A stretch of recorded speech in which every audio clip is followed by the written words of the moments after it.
Muhammad could not have known these facts about human development in the 7th century because most of them were not discovered until the 20th century. This is a leech, and this is the human embryo, about 23 days. I think you have to agree that the similarity between these structures is amazing. The key word in both is al-Ghaib. At this stage is known to no one except Allah. The rapid growth and dramatic changes which occur after the bones have been clothed by muscles have been mentioned in the Holy Quran 1400 years ago. Surah 79, Ayah 32 states, also in the context of creation, "And the mountains hath he firmly fixed." Similar mention of mountains is found in several other surahs. It is permissible to interpret this to imply that mountains are rooted and that modern geophysics has established deep crustal roots for the axial parts of mountain systems at converging plate boundaries. We need research into the history of early Middle Eastern oral traditions to know whether, in fact, such historical events have been reported. If there is no such record, it strengthens the belief that God transmitted through Muhammad bits of his knowledge that we have only discovered for ourselves in recent times. Thinking of many of these questions and thinking where Muhammad came from, he was after all a Bedouin. I think it is almost impossible that he could have known about things like the common origin of the universe, because scientists have only found out within the last few years with very complicated and advanced technological methods that this is the case. Somebody who did not know something about nuclear physics 1400 years ago could not, I think, be in a position to find out from his own mind, for instance, that the earth and the heavens had the same origin, or many other of the questions that we have discussed here. I find it very interesting that this sort of information is in the ancient scriptures of the Holy Quran, and I have no way of knowing where they would come from, but I think it is extremely interesting that they are there and that this work is going on to discover the meaning of some of the passages. Well, I would think it must be the divine being. In a relatively few ayah is contained a rather comprehensive description of human development from the time of commingling of the gametes through organogenesis. No such distinct and complete record of human development, such as classification, terminology, and description, existed previously. In most, if not all instances, this description antedates by many centuries the recording of the various stages of human embryonic and fetal development recorded in the traditional scientific literature. Muhammad was a very ordinary man. He couldn't have read, didn't know to write. In fact, he was illiterate. And we're talking about 1,200 years ago.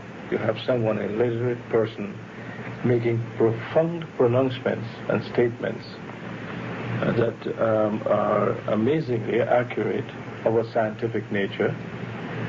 And I personally can't see how this could be a mere chance. There are too many accuracies.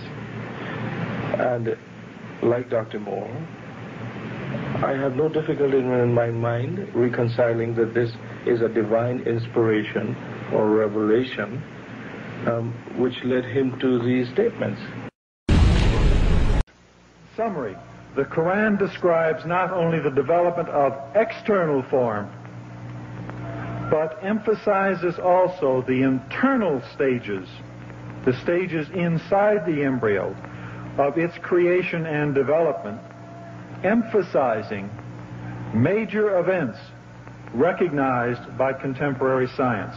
Thank you for your attention. As a scientist, I can only deal with things which I can specifically see. I can understand embryology and developmental biology. I can understand the words that are translated to me from the Quran. As I gave the example before, if I were to transpose myself into that era, knowing what I do today and describing things, I could not describe the things which were described. I see no reason, I see no evidence for the fact to refute the concept that this individual, Muhammad, had to be developing this information from someplace. So I see nothing here in conflict with the concept that divine intervention was involved in what he was able to do. Actually, I am very much impressed by finding true astronomical facts in Quran. And for us, we modern astronomers have been studying very small fields of the universe.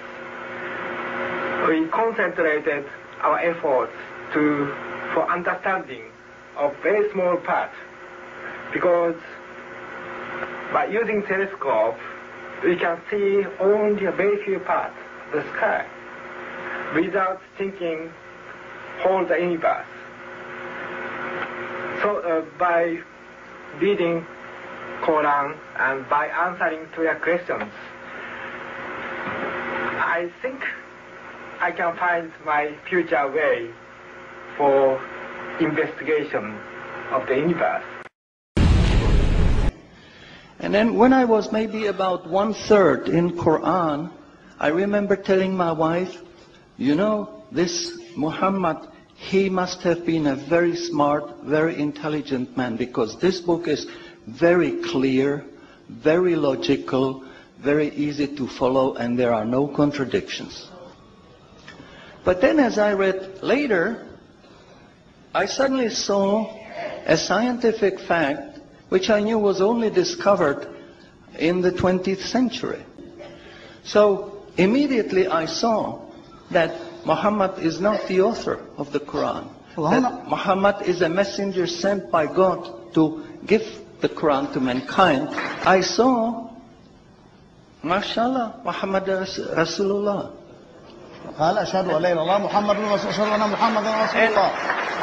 So I said, mashallah, I'm a Muslim. It is a great pleasure and an honor for me to introduce to you an eminent scientist and a scholar of Quran. Dr. Maurice Bucaille, pronounced as Maurice Bucaille, am I right, doctor? Doesn't matter. Okay. Is a native of France. He is a medical doctor and his specialty is surgery. Ladies and gentlemen, Assalamu alaikum. There is no human work prior to modern times that contains statements which were equally in advance of the state of knowledge at the time they appeared, and which might be compared to the Quran. 1,400 years ago, when the world was immersed in darkness, the Quran was revealed, which brought light to a beleaguered world.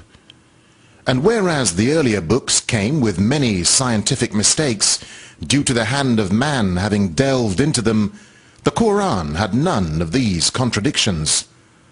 The world thought there could be no reconciliation between religion and science. But the Quran mentioned many scientific facts in great detail, like how a human being developed in the mother's womb, and described other scientific facts which amaze the world's renowned scientists and scientific community.